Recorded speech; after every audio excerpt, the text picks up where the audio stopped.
I'm sure you've all noticed that excavator with the breaker attachment we brought in to break up all that concrete.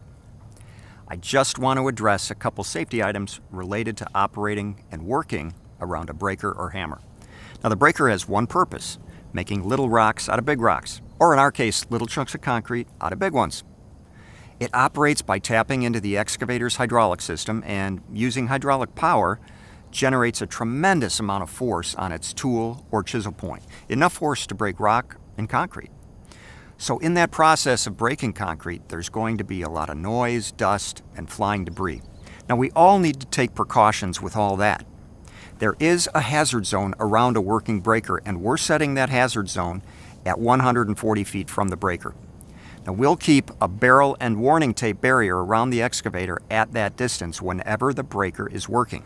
No one should ever enter that zone unless the breaker has stopped working. Remember, the danger in the hazard zone is fourfold: noise, dust, debris, and the machine itself. So, if you need to adjust your PPE according to how close you are to the hazard zone, we have earplugs available to reduce the noise level, dust masks to handle the dust, safety glasses, and of course, your hard hat. Now, the closer you work to the hazard zone, the more you'll need the extra protection. And if you work inside the zone, you should wear goggles rather than safety glasses, plus earplugs and a mask. Now, the operator needs to take the same precautions. And in addition, the operator must be aware of everything going on in the hazard zone. If someone enters the hazard area, the operator should stop using the breaker immediately and not use it again until the person leaves the hazard zone. If the operator stops the breaker and you need to enter the hazard area, don't just step over the barrier.